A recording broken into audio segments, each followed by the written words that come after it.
Entonces, ¿listo? Sí. A ver, te presento. Hola, buenas tardes. Pues, bienvenidos a la primera conferencia del ciclo de conferencias de la DIC. El día de hoy tenemos el gusto de presentar a la profesora Aide Esmeralda López González y voy a leer una breve semblanza.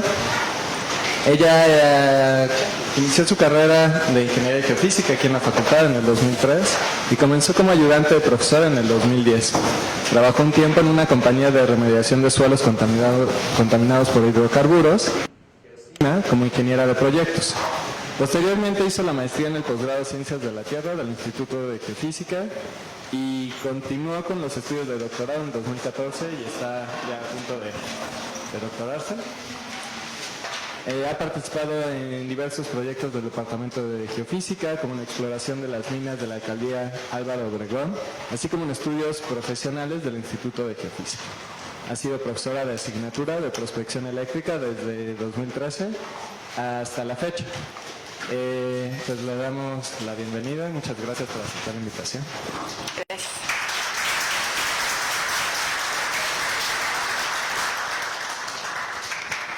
Hola, buenas tardes a todos. Les agradezco su presencia.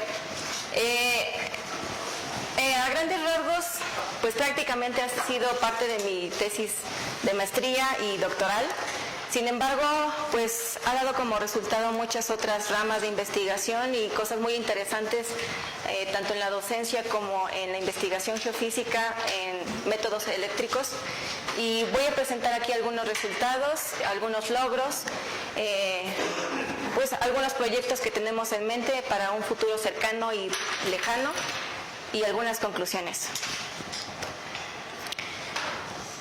Los orígenes de las fuentes enfocadas realmente provienen desde las herramientas Laterolog. Estas herramientas son utilizadas en la industria petrolera para poder obtener los registros geofísicos de pozo, dando como resultado, datos de resistividades de las formaciones con las cuales se está penetrando con el pozo. Y el objetivo de esta herramienta fue poder enfocar la corriente de modo que la resistividad obtenida fuera lo más fiable y lo más precisa posible. Esto ayudó mucho en las mediciones de registros de pozos y pues a partir de ese entonces en otras áreas como en prospección sísmica pues se ha reproducido un poco la idea. Menciono aquí un poco el ruido sísmico que de hecho el doctor Martín Cárdenas podrá o ya ha hablado al respecto, pero de aquí rescato yo la idea de multifuentes. En ruido sísmico, pues no se tiene una fuente o dos en particular, son muchísimas fuentes las que aportan para la observación del subsuelo. Aquí en eléctrica, pues no tenemos ni la capacidad técnica con el equipo, ni tampoco la teoría para manejar, numéricamente hablando, muchísimas fuentes, pero al menos aquí en la facultad empezamos con dos fuentes. En el 2006 salió un artículo con un grupo de trabajo de rusos cuya autora principal fue la señora Davidicheva, y en este artículo habla sobre multifuentes aplicados para métodos electromagnéticos, una vez más para la exploración petrolera. Sin embargo, ella estableció el uso de las segundas diferencias de potencial, que podrían también ser manejadas como las segundas diferencias, o las segundas derivadas, perdón. Esta imagen la muestro porque es la original del artículo de la señora Davidicheva, y con esta quiero yo mostrar que tenemos dos fuentes. Del lado izquierdo está la fuente A, del lado derecho está la fuente B, y en el centro, de manera equidistante con respecto a las fuentes, tenemos las líneas verticales que representan a la corriente, y justo eso se busca, poder enfocar la corriente y manejarla de manera vertical en el centro de los electrodos de la toma del dato. Esto tiene muchas ventajas porque cuando nosotros hacemos que la fuente esté en una sola dirección, estamos haciendo que el campo tenga un comportamiento constante en esa dirección y que las perturbaciones que nosotros detectemos sean más fáciles de reconocer por muy pequeñas que sean. La que sigue, por favor. Y para poder ser un poco más gráfica y explícita, aquí muestro unas imágenes de cómo se vería la corriente con una fuente izquierda y una fuente derecha. Se alcanzan a ver algunas sombras que representan la polarización de una esfera resistiva en este medio conductor. Y hasta este punto no sé si alcancen a ver hasta atrás, pero no se logra distinguir completamente la forma del cuerpo que tenemos inmerso en el medio. Si nosotros superponemos el efecto de las dos fuentes, puede ser que ahora noten con mayor claridad la forma del cuerpo, debido a la polarización producida por las dos fuentes. Entonces, desde el punto de vista físico, nosotros sabemos que los campos electromagnéticos se comportan como campos lineales. Si no, no podríamos resolver muchos problemas en geofísica. Es más, prácticamente ni siquiera existirían muchas prospecciones que ahora usamos. Y gracias a eso podemos sumar los efectos. Aquí el único problema es saber cómo manejar estas dos fuentes. Basándonos en esta idea de usar dos fuentes equidistantes con respecto al punto de observación, decidimos utilizar la idea con una fuente izquierda denotada con la letra L y una fuente derecha denotada con la letra R. Ahí hay dos líneas que representan al electrodo por el cual entra la corriente y por el cual sale, y los electrodos MC y N que corresponden a los electrodos de la lectura de la diferencia de potencial. Debido a que nosotros en la facultad tenemos equipos que pueden medir multicanales, esto significa leer varias lecturas de la diferencia del potencial de manera simultánea, fue que decidimos utilizar dos lecturas tomadas con cada fuente, y con ello utilizamos las segundas diferencias del potencial. Ustedes o sabemos que del cálculo las segundas derivadas nos ayudan a realzar cambios pequeños o diferencias pequeñas en las curvas, y eso lo reutilizamos nosotros para poder realzar anomalías pequeñas. ¿Por qué utilizamos esto? Porque una de las limitantes de la prospección eléctrica es que no podemos ver capas pequeñas a distancias o profundidades grandes. Entonces, dado esa limitante, que es el límite de la investigación en el cual estábamos, dijimos, bueno, hay que hacer algo al respecto para poder realzar pequeñas diferencias o cambios en los datos aparentes muy pequeños que bien podrían significar no solamente ruido, sino también alguna capa que esté por ahí, alguna capa que incluso sea de nuestro interés. La que sigue, por favor. Y bueno, nosotros partimos de la definición de resistividad, que es una ecuación muy simple. Sin embargo, no considera todavía muchos factores que pueden afectar a la resistividad y perturbarla. Y bueno, nosotros generamos nuevos parámetros, lo cual implica muchísimo esfuerzo en cuanto a el manejo de conceptos, el programar estas ecuaciones, hacer modelación, corroborarlo con datos de campo. Y de toda esta investigación llegamos a estas ecuaciones para resistividad de fuentes enfocadas, que resulta ser la suma de las diferencias de potencial, de las segundas diferencias de potencial normalizadas por la corriente. ¿Por qué normalizamos por la corriente? Porque sabemos que cuando tomamos datos con una fuente de un lado y de otro lado en diferentes momentos, no necesariamente tenemos el mismo valor de la corriente. Y si normalizamos los potenciales con respecto a la corriente, estamos, digamos, quitando, digamos, los efectos de cada fuente. Nos quedamos con la esencia del medio, sin necesidad de involucrar a la corriente aquí. Y bueno, eso nos llevó a deducir una nueva función para obtener el factor geométrico. El factor geométrico es una operación que nos ayuda a corregir la resistividad debido a la posición de los electrodos, y dado que tenemos una nueva posición de electrodos con dos fuentes al mismo tiempo o por superposición, pues tenemos que hacer un ajuste al respecto. Y esta ecuación es el resultado de haber obtenido las fuentes enfocadas. Pero también en cuanto a la cargabilidad, que es otro parámetro que podemos obtener a partir de los datos de la prospección eléctrica, también hicimos las modificaciones pertinentes para usar dos fuentes simultáneas. La cargabilidad tradicional, la que podemos encontrar en los libros, se encuentra este tipo de ecuación, es una cargabilidad normalizada, es relativamente simple de calcular, y cuando nosotros enfocamos dos fuentes para dos canales leídos simultáneamente, pues tenemos toda esta expresión, que es la superposición de las fuentes, pero para el caso de cargabilidad. Dadas estas ecuaciones, pues lo que sigue es modelar. En geofísica es necesario modelar y saber cómo se comportan algunos cuerpos en el medio para saber qué esperar. Y dado eso, pues llevamos a cabo la modelación de un semiespacio homogéneo isótropo, y dentro de este espacio introdujimos un cuerpo rectangular o cuadrangular.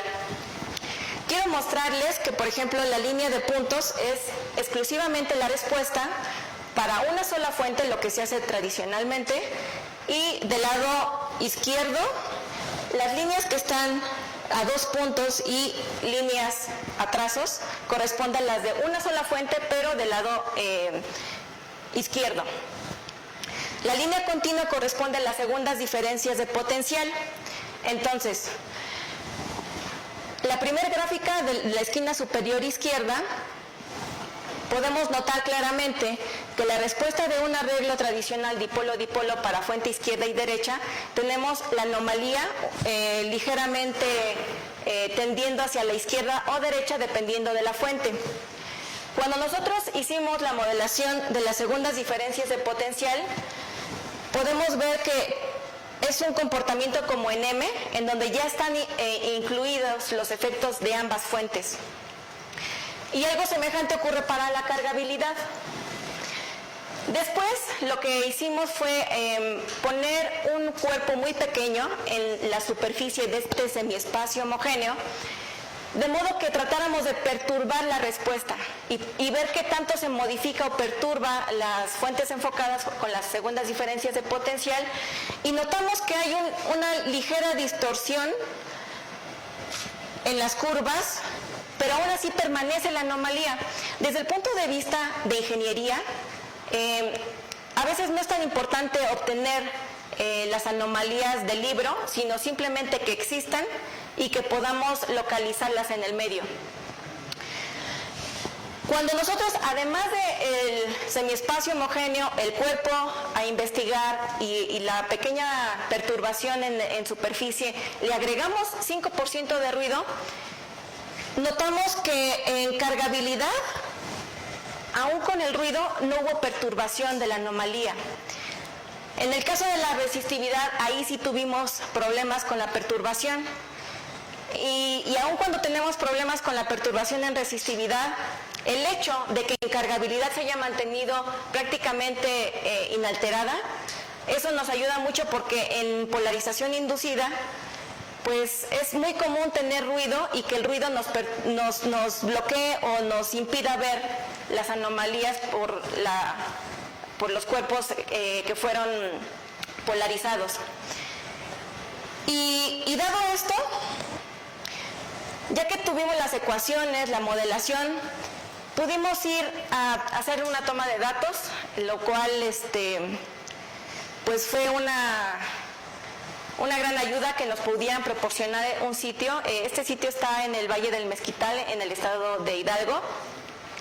Y el problema que aquí teníamos, porque además el sitio lo estaba estudiando un grupo de edafólogos del Instituto de Geología, el problema que tenían aquí es que no sabían si había acumulación de metales pesados en el suelo de la zona, dado que es una zona de cultivo. Y vimos esto como una oportunidad para probar el método y saber si podíamos determinar pequeñas acumulaciones de metales en estos medios de campos de cultivo. Aquí les presento pseudo secciones de resistividad. Estas son secciones de datos aparentes de una sola fuente. La imagen de arriba corresponde a la fuente izquierda y la de abajo a la fuente derecha. Son los mismos electrodos colocados en la misma posición, simplemente se tomaron en distinto tiempo. Y como verán ustedes, tenemos algunas diferencias que están encerradas en un círculo rojo en las posiciones M3 y M4. Y con esto yo quiero que ustedes noten que aún siendo los mismos electrodos y el mismo equipo de medición, podemos tener diferencias producidas por el ruido y que pueden hacernos dudar con respecto a la interpretación. Estas son los mismos datos, pero para cargabilidad, igual la fuente izquierda arriba, la fuente derecha abajo, y aquí es más obvio. En cargabilidad podemos notar tan solo que en la escala de colores tenemos diferentes colores del semiespacio casi homogéneo, y debo mencionar que M7, 5, 6, 3 y 4 corresponden a los puntos de muestreo del suelo. Dado que en geofísica a veces no podemos tener 100% la certeza de qué es lo que estamos viendo, necesitamos muestreos. Pueden ser núcleos o pueden ser muestreos manuales del suelo, de agua. Nosotros propusimos esos puntos, pero basándonos en la imagen de fuentes enfocadas. Decidimos hacer esa interpretación porque queríamos ver si solamente con datos aparentes de fuentes enfocadas mejoraba la toma de decisión en la interpretación. Esta imagen, como ustedes pueden ver, en el caso de cargabilidad, que es la imagen inferior, tenemos una anomalía azul seguido de una línea vertical verde y una zona roja que corresponde a la otra polaridad de la anomalía. Si recuerdan de las primeras imágenes de la modelación, recuerdan que era como una M. Bueno, aquí estamos viendo la M en un caso, como dirían, de la vida real. Lo interesante aquí es que sabemos que de la industria minera, cuando se buscan metales conductivos y que están diseminados en el medio, tienen una respuesta resistiva muy conductora. Pero capacitivamente hablando, o la cargabilidad es alta. Y dado que estábamos buscando metales, pudimos notar que en esta zona, justo en M3 y M4, tenemos resistividades bajas y cargabilidades altas. Eso nos dio mucho gusto porque corresponde a esto, al objetivo de la exploración, y Fuentes Enfocadas fue congruente comparando las imágenes de resistividad y las de cargabilidad. Sin embargo, pues bueno, hasta ahí duró la tesis de maestría y después decidimos hacer modelación de fuentes enfocadas 1D, tanto de manera directa como de manera inversa. Hicimos el programa de inversión y entonces, para poder irnos a modelos más complejos o difíciles, primero tenemos que probar con algo sencillo. Empezamos con un modelo de 3 capas en resistividad y cargabilidad. Quiero que se den cuenta que, bueno, la línea continua corresponde al modelo original. La línea de puntos corresponde a un arreglo Schlumberger, que es un arreglo muy común utilizado en sondeos eléctricos verticales. Y la línea de trazos corresponde a los datos de fuentes enfocadas. Los datos de resistividad que podemos observar en la gráfica, si se dan cuenta, tiene una amplitud, un punto máximo, por debajo del punto máximo de fuentes enfocadas.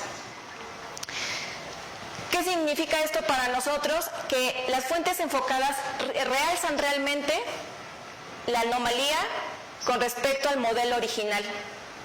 En cuanto a la amplitud lateral, podemos ver que fuentes enfocadas tiene un cambio en la curvatura más cercano al modelo que el modelo del arreglo de Schlumberger.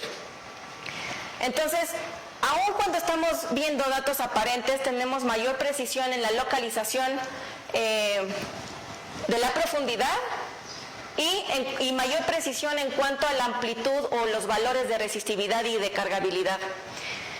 La que sigue, por favor. Ya habiendo hecho el programa de inversión 1D,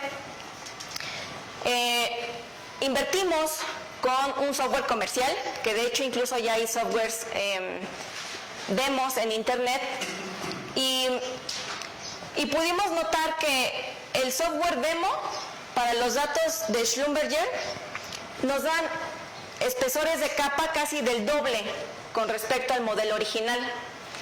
El esquema de inversión que utilizamos fue el de cristalización simulada, y eso nos permite poder manejar el número de capas a nuestra voluntad. Entonces, observando las curvas de campo o los datos aparentes y viendo que son 3 capas, procuramos mantener esas 3 capas, y la inversión fue muy parecida o casi igual a la del modelo. No hubo grandes diferencias como en el caso del arreglo Schlumberger. Y algo muy semejante ocurre también en cargabilidad. Entonces, desde el punto de vista teórico de modelación, da resultados fuentes enfocadas porque nos ayuda a realzar las anomalías y a localizarlas con mayor precisión. En todo este proceso de investigación, bueno, pues participamos en un proyecto PAPIME aquí en la facultad, y obtuvimos un ejecutable con el cual se puede modelar numéricamente sondeos eléctricos verticales con fuentes enfocadas. Entonces, les muestro nada más la imagen de cómo se ve la pantalla del ejecutable, al cual hay que suministrarle un archivo de datos, y los datos son las posiciones de los electrodos, los parámetros de las capas, y pues como resultado nos da la modelación directa. Esto es las resistividades aparentes y cargabilidades aparentes de fuentes enfocadas. Este proyecto fue pensado para la comunidad estudiantil, y bueno, tenemos el ejecutable para poder utilizarlo en clase de modo didáctico. Bueno, como mencioné, pues está la tesis de maestría, cuyo resultado ya les mostré anteriormente, y pues la tesis doctoral ahorita está en revisión del jurado, entonces todavía no puedo compartir mucho al respecto. Y un artículo. Este artículo contiene la esencia matemática del método de fuentes enfocadas, y realmente, bueno, como comentario puedo decirles que ha sido una tarea muy ardua porque no ha sido muy bien entendido, comprendido el usar por superposición 2 fuentes o más. Sin embargo, pues los revisores, después de 5 años, pues tuvieron a bien darle por aceptado el artículo, y eso nos da un sustento fuerte, puesto que nos da mayor certeza y confiabilidad poder seguir con la investigación. Notamos que los datos de fuentes enfocadas requieren una precisión en la posición de los electrodos, tanto de potencial como de las fuentes. Y sabemos que en las prácticas de campo es muy difícil que se mantenga la precisión en la posición de los electrodos. Dado este problema, nosotros propusimos una patente para poder hacer la corrección del error que produce, que es muy fuerte el error en las fuentes enfocadas, el hecho de que no estén en la posición simétrica y correcta que debe de ser. Entonces, este es un logro adicional de la investigación. Y respecto al programa de inversión 1D, solicitamos los derechos de autor para poder continuar con esta línea de investigación. Pues bueno, ya tanto la patente como los derechos de autor son parte ya de la universidad, y pues seguimos con el proceso. Los proyectos futuros, pues bueno, la complejidad de todo este proyecto nos ha dado pie a ver cuáles son las cosas que hay que mejorar, y entre ellos, pues bueno, ya que no tenemos un software de inversión 2D o 3D que ya están muy generalizados en la comunidad geofísica, necesitamos generarlo nosotros mismos y para ello pues ya estamos en un proyecto PAPIR para este año, cuyos responsables son el doctor Josué Tago y el doctor Andrés Tejero. Pero bueno, yo también estoy participando en este proyecto y esperamos tener un programa de inversión que invierta en 2D, fuentes enfocadas. También se está trabajando en el artículo que contenga los resultados de las inversiones 1D, dado que no existe ahorita en la comunidad científica geofísica nada que invierta multifuentes en corriente directa. Además, pues bueno, esto ya es un poco más a un plazo largo. Queremos crear un prototipo electrónico para poder hacer lecturas simultáneas de fuentes enfocadas. Y bueno, esto primeramente será un proyecto para que lo podamos utilizar con los alumnos en las prácticas de campo y pues ver cómo funciona tanto teórica como técnicamente. Debido a que son muchos los factores que afectan a los datos de resistividad aparente y de cargabilidad aparente y que tenemos unas nuevas anomalías producidas por los nuevos parámetros que generamos, necesitamos también desarrollar filtros específicos o adecuados para estas anomalías, para poder suavizarlas, filtrarlas sin perturbarlas y que no nos genere distorsión en la interpretación. Y bueno, en términos de la clase propiamente de prospección eléctrica, pues sería conveniente generar también un cuaderno de apuntes de la materia, pero que incluya un apartado con fuentes o multifuentes durante el desarrollo de la clase, lo cual pues a la comunidad estudiantil le dará cierta ventaja o manejo con respecto a la educación geofísica de otros planteles. Entonces, como conclusión, puedo decir que los resultados nos han demostrado que podemos interpretar con mayor precisión las anomalías de resistividad y cargabilidad con fuentes enfocadas con respecto a las investigaciones que normalmente se hacen con una sola fuente. Y eso aún considerando interpretaciones cualitativas con datos aparentes, sin la inversión de los datos. Entonces eso nos da muchísima confianza para poder continuar con el programa de inversión 2D. Establecemos el precedente de los equipos no solamente multicanales, sino multifuentes. Esto tampoco lo hemos visto en ningún trabajo de la comunidad, lo cual pues nos agrada mucho que podamos continuar con la investigación aquí en la facultad. Para quienes se preguntan cómo o para qué podemos utilizar esta metodología, pues bueno, desde sus inicios ha sido para la búsqueda de hidrocarburos. Sin embargo, estas ecuaciones no se limitan a solamente hidrocarburos. También se puede aplicar a minería, a contaminación, geotecnia, hidrogeología, arqueología. Realmente el objetivo es indistinto. Lo que importa es que ustedes o quien lo use pues tenga claro que necesite realzar las anomalías cuando son pequeñas y cuando tengan problemas con identificar con una sola fuente sus trabajos de investigación. Y bueno, con esto podemos decir que tenemos un abanico de posibilidades, no solamente en la investigación, sino también en la docencia, y que seguramente sabremos aprovechar. Solamente para compartir con ustedes algunos recuerdos. Esta es la fotografía, una de las fotografías que tomamos cuando empezamos a hacer las prácticas de la toma de datos de fuentes enfocadas aquí en el campus de Ciudad Universitaria, en los jardines que están junto al edificio de la ENALT, de antes el CELE, ¿no? ¿Por qué elegimos este sitio? Porque, bueno, número uno es el más cercano al que tenemos a la facultad, y número dos porque ahí hay una tubería que podemos calcular la profundidad a la cual se encuentra, y pues era un objetivo claro y cercano a nosotros para poder hacer pruebas de campo. Y pues como verán, pues requiere tiempo, requiere gente y pues no lo hicimos solos, ¿no? Y en el Valle del Mezquital, pues bueno, esta es una fotografía en donde sale el ingeniero Alejandro García, la ingeniera Sandra Esteves, Pablo,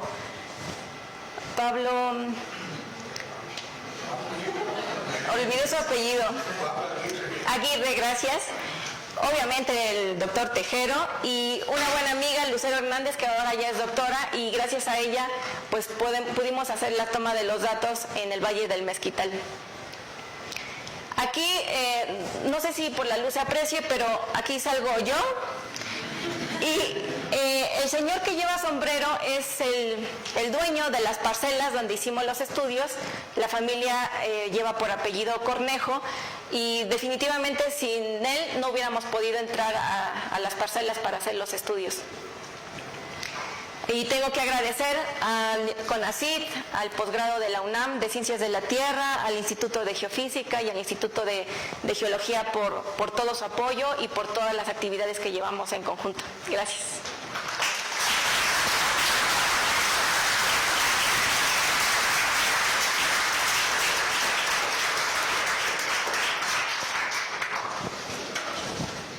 Muchas gracias, muy interesante.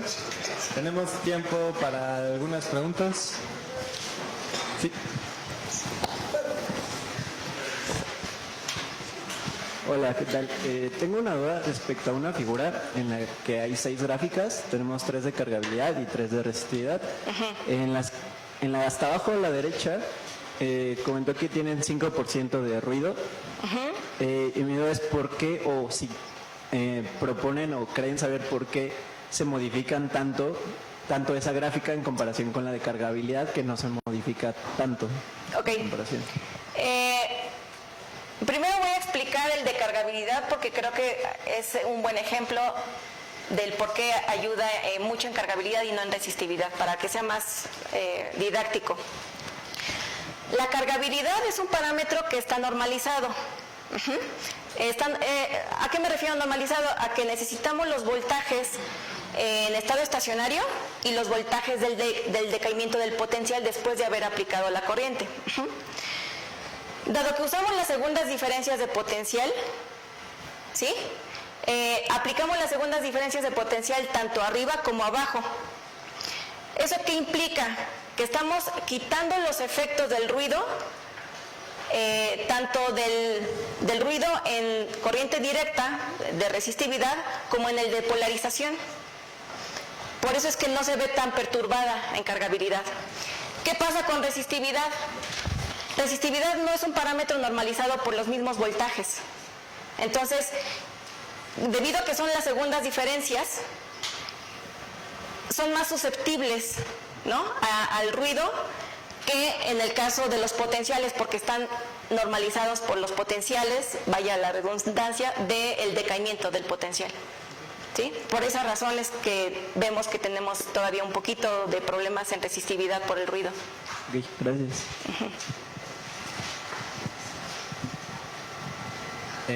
¿Alguna otra pregunta? De tus alumnos de prospección eléctrica. A ver allá, Diego.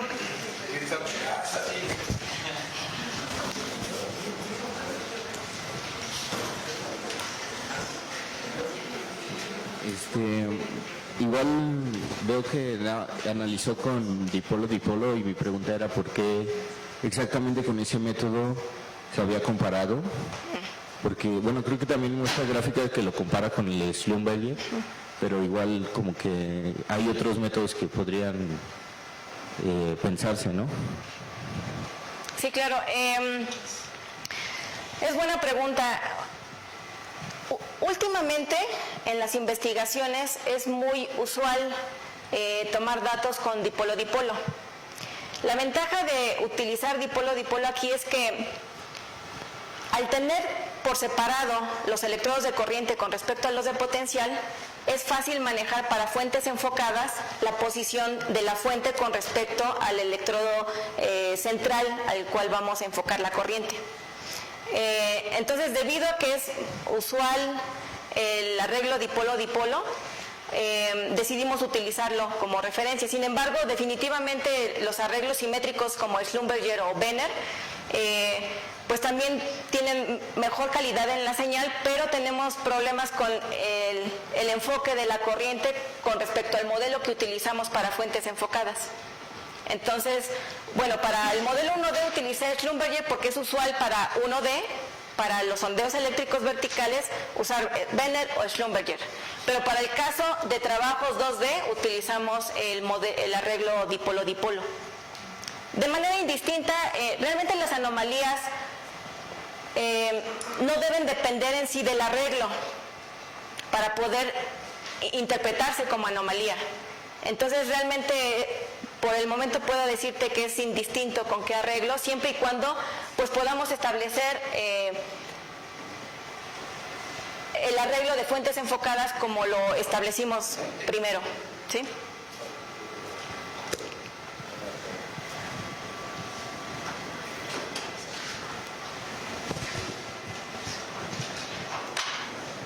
Pues bueno, yo tengo una pregunta también. ¿Es si se siguió algún criterio para la distancia que había entre las fuentes?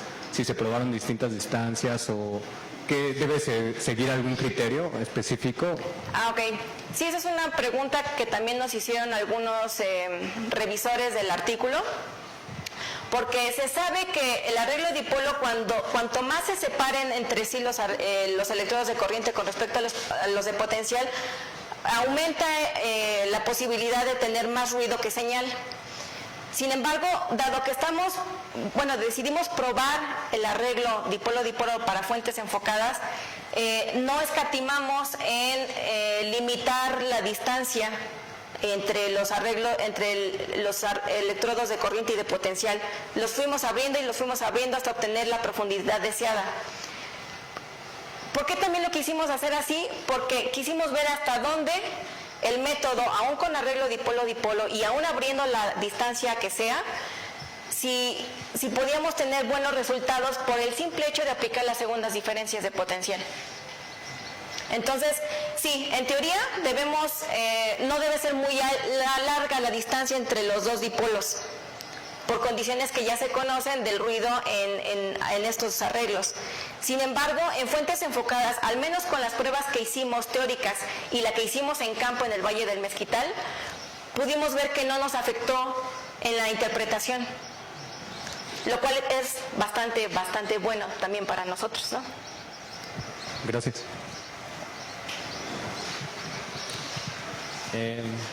Una última pregunta.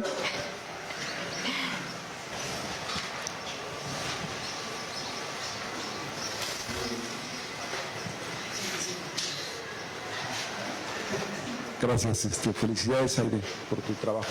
Gracias. La continuación de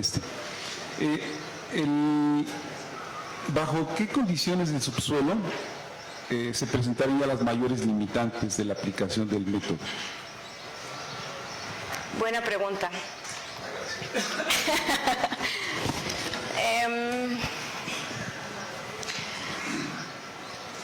Es difícil responderla porque en el Valle del Mezquital tuvimos condiciones un poco difíciles, dado que como zona de riego, pues estaba saturado el medio. Y aún así pudimos distinguir las zonas en donde se encuentran los máximos contenidos de metales de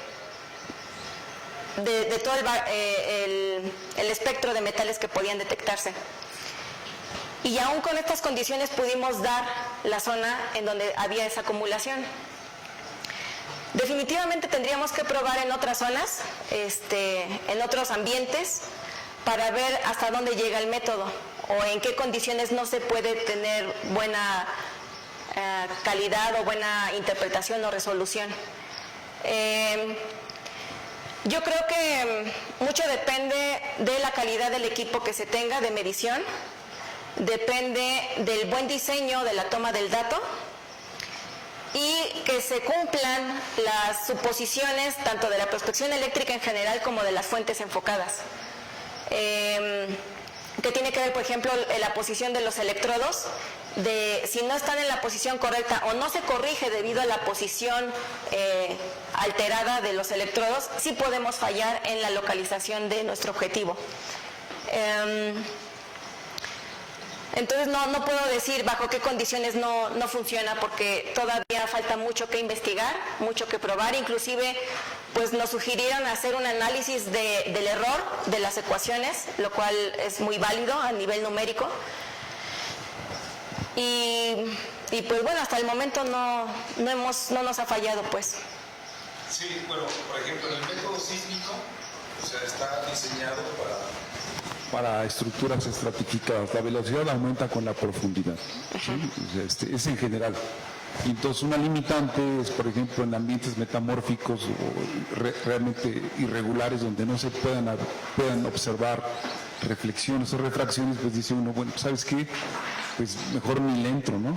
O sea, esa es la limitante del método sísmico en cuanto a las propiedades físicas del medio, sí, básicamente, ¿no? Sí, y bueno, era la pregunta en ese sentido, o sea, suponiendo que tenemos el equipo, el arreglo y la gente que ayuda en el campo, pues ¿bajo qué condiciones habría limitantes? O te dirías, bueno, aquí tendría que yo detenerme a pensar si aplico el método o complemento con otra interpretación de otro método geofísico.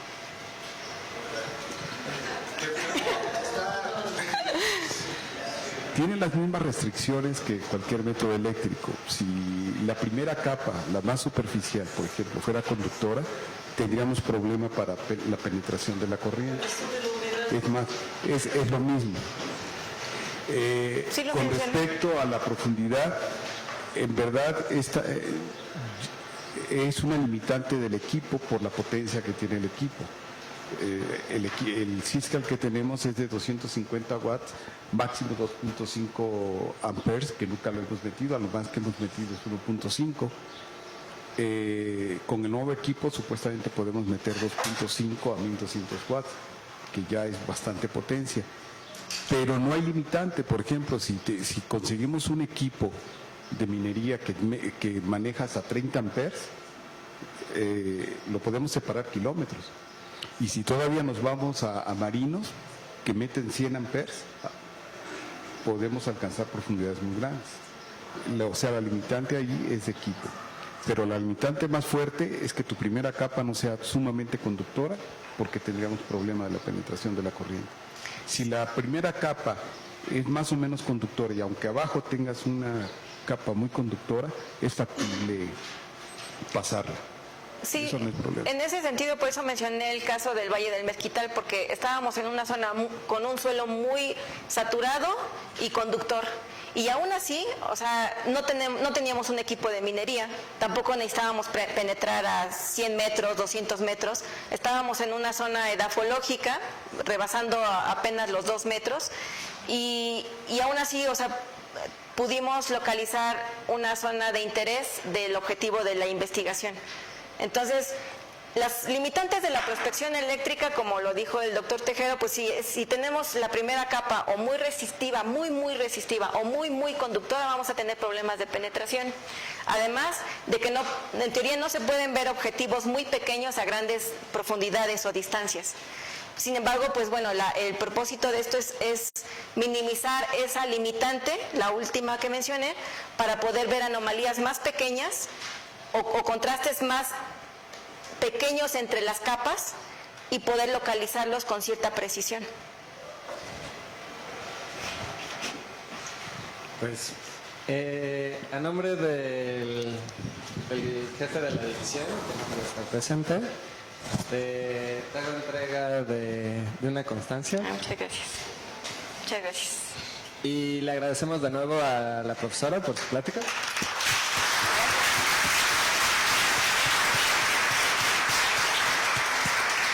Los esperamos en las siguientes conferencias de este ciclo. Recuerden, el último miércoles de cada mes. Gracias.